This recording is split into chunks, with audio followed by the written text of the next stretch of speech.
पहला पार्ट है, पहला चैप्टर, ठीक है, 10th क्लास का रासायनिक अभिक्रिया एवं रासायनिक समीकरण, ठीक है, पहला पार्ट है। अब हम सबसे पहले तो इसकी परिभाषा ही देखते हैं रासायनिक अभिक्रिया की। इसमें इसकी रासायनिक अभिक्रिया की,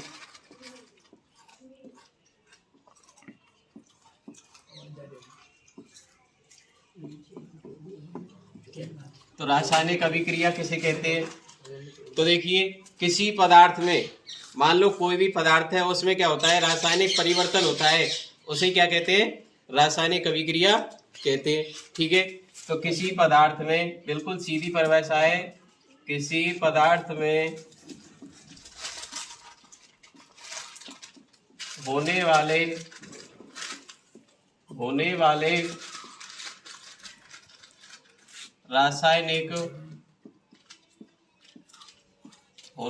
रासायनिक परिवर्तन को ही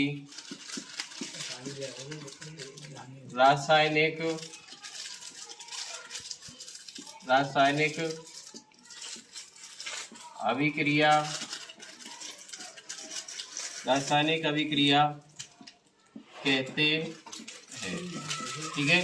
किसी पदार्थ में होने वाले रासायनिक परिवर्तन को ही क्या कहते हैं? रासायनिक अभिक्रिया कहते हैं। ये बिल्कुल सीधी परिभाषा है रासायनिक अभिक्रिया की, आप आराम से याद कर सकते हैं। हमको याद रखना है बस, पदार्थ में होने वाला रासायनिक परिवर्तन, किसमें? पदार्थ में होने वाला रासायनिक परिवर्तन को ही क्या कहते हैं?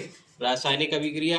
अब हम एक प्रयोग करके देखते हैं कि उसमें रासायनिक परिवर्तन होता है या नहीं होता है, या रासायनिक अभिक्रिया होती है या नहीं है। तो देखिए, प्रयोग करके देखते हैं अपन। तो इसमें क्या करेंगे, प्रयोग में हम एक क्या लेंगे, मोमबत्ती लेते हैं। क्या लेते हैं? मोमबत्ती। और उसको किस पे जलाएंगे अपन? स्पिरिट लैंप या मोमबत्ती पर जलाएंगे उसको, ठीक है। तो इस प्रकार से हम स्टैंड बना लेते हैं।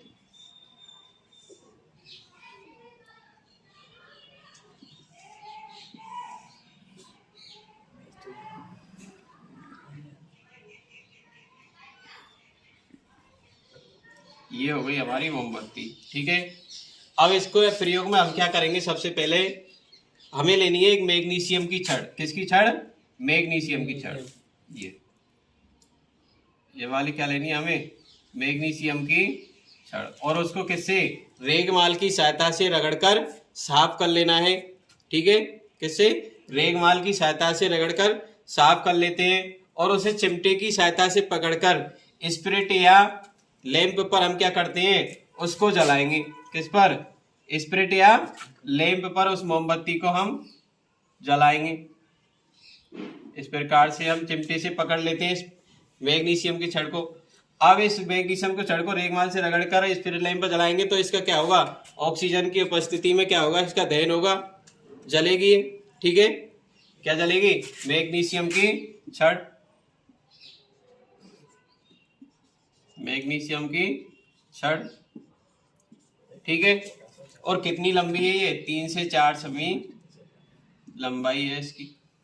इतनी लंबी लेते, ज्यादा बड़ी नहीं लेनी हमें।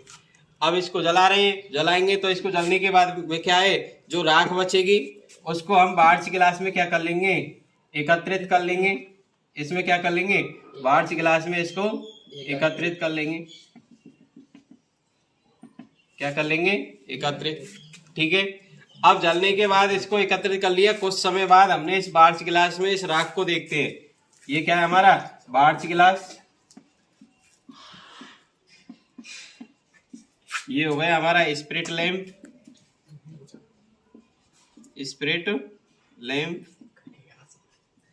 ठीक है।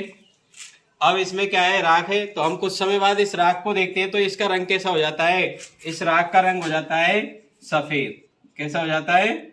सफेद हो जाता है। इससे हमें क्या पता चलता है? तो इससे हमें पता चलता है कि मैग्नीशियम किससे क्रिया कर लेता है? O2 से। किससे क्रिया कर लेता है? O2 से। और क्या बना लेता है ये? Magnesium oxide, MgO। क्या बना लेता है? मैग्नीशियम ऑक्साइड बना लेता है। तो इससे हमें इस पर बिल्कुल पता चलता है कि इसमें क्या हो रहा है? रासायनिक परिवर्तन हो रहा है। क्या हो रहा है? रासायनिक परिवर्तन हो रहा है। ठीक है, पहला प्रयोग तो ये हो गया। अब दूसरा प्रयोग करके देखते हैं हम।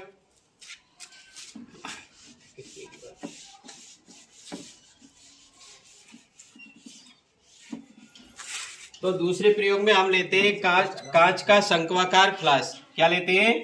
कांच का शंक्वाकार फ्लास्क लेते हैं इस प्रकार।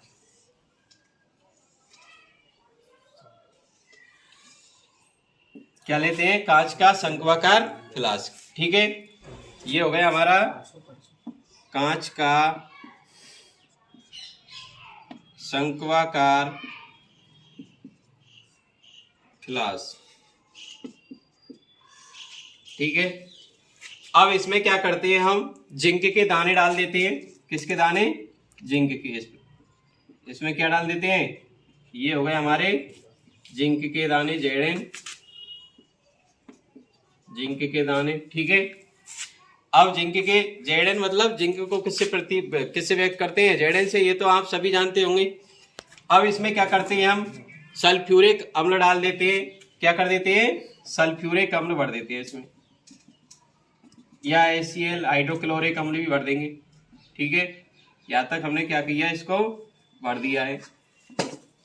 अब भरने के बाद हम इसमें क्या लगा देते हैं? कॉर्क लगा देते हैं लकड़ी का। क्या लगा देंगे? लकड़ी का कॉर्क लगा देते हैं।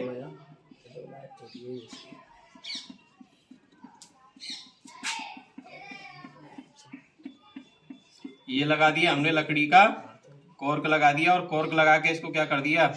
बंद कर दिया। अब इसमें एक लगा देते हैं कांच की नली। क्या लगा देते हैं? कांच की नली लगा देते हैं। ठीक है, ये हो गया कॉर्क, इससे क्या कर दिया? बंद। ये हो गई कांच की नली, कांच की नली। अब हमने इसमें क्या डाल दिया? जिंक डाल दिया और सल्फ्यूरिक अम्ल डाल दिया, H2SO4। क्लियर? ये आप सभी को ध्यान है। अब इसमें ये डाल दिया जिंक और सल्फ्यूरिक अम्ल। कुछ समय बाद हम देख रहे हैं इसको, तो इसमें से क्या निकल रही है? हाइड्रोजन गैस निकल रही है। क्या निकल रही है? Hydrogen gas, H2। क्या निकल रही है? H2। तो इससे भी हमें पता क्या चल रहा है कि इसमें क्या हो रहा है? रासायनिक परिवर्तन हो रहा है। क्या हो रहा है? रासायनिक परिवर्तन। तो हमारे प्रयोग बिल्कुल सही है। तो इसमें इस कांच की नली में क्या निकल रही है? Hydrogen gas. तो देखिए इस प्रकार से हम H2SO4 प्लस जिंक, तो इसकी अभिक्रिया इससे हो जाती है, तो क्या बोलता है? ZnSO4 plus H2। और H2 क्या है? गैस है। H2 गैस बाहर निकल रही है। तो ये हो गया हमारा प्रयोग नंबर 2। ठीक है, बाकी का आगे देखेंगे आप।